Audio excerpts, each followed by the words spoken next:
Horizon Zero Dawn has got to be one of the best games ever made for the PS4. If you're into single-player titles, which involves open-world exploration, and enjoying a good story, and just going on numerous quests, congratulations, you found one of the best currently exclusive games to the PS4 that you could ever play. Now, it is coming to PC sometime soon in 2020, along with a comic book that acts as a extended part of the story over and above the cliffhanger at the end of Horizon Zero Dawn 1. But at the same time, we have received some great news from VGC. I'm looking at an article regarding Guerrilla is planning a Horizon Zero Dawn trilogy. Now, the Horizon Zero Dawn sequel, which is the second game in the series, was planned to be released on the PlayStation 4. It started development sometime after the first Horizon Zero Dawn game, and obviously they meant to release it in line with the current generation of hardware, but with the PlayStation 5 coming in sometime soon, they shifted their focus and moved the project over to the next generation consoles.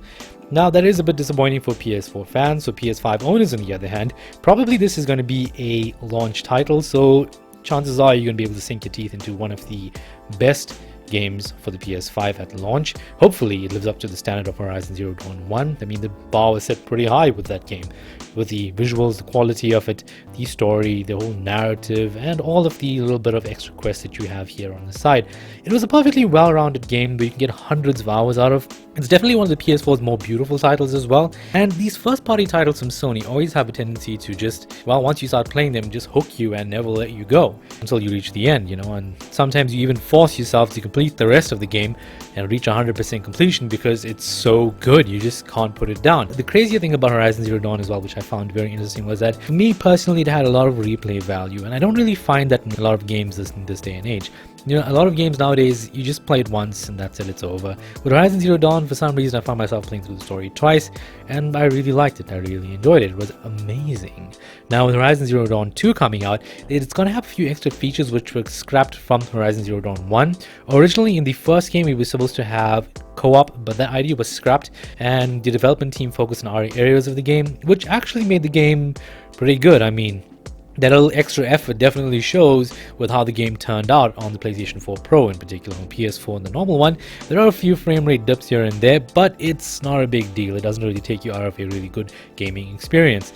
Now for Horizon Zero Dawn 2, they have planned to include co-op multiplayer. I'm not too sure how it's going to work though, as to whether it's going to be a situation where you've got to somehow join the same team and go on a team mission, alternatively whether you can just hop into each other's missions at any point in time or to each other's maps or worlds and then integrate from there, whether there'll be different types of tribes, those kind of things, because it does have somewhat of a tribal vibe to it.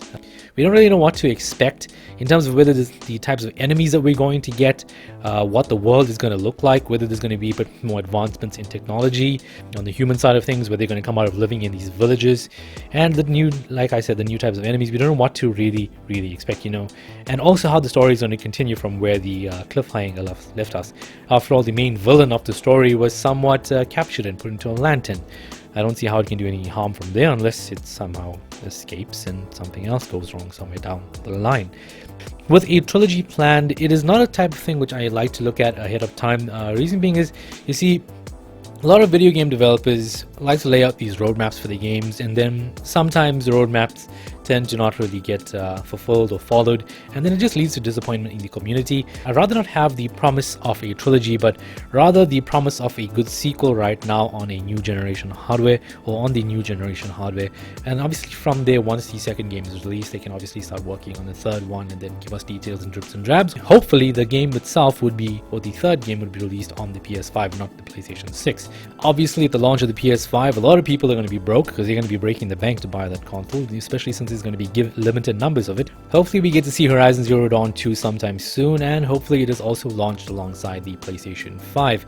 It'll be a great way for existing fans to get into actually following through with the sequel, alternatively for new fans to experience not only new hardware, but also a really good franchise that has already raised the bar quite high as far as single player open world games go, and we can obviously expect a better sequel, Horizon Zero Dawn 2, to raise that bar even higher. Whatever it is, for now we just have to hold on and wait until we just get what it is we're dying for, that PlayStation 5 reveal along with the gameplay features that it has to offer and those stunning visuals which are now long overdue.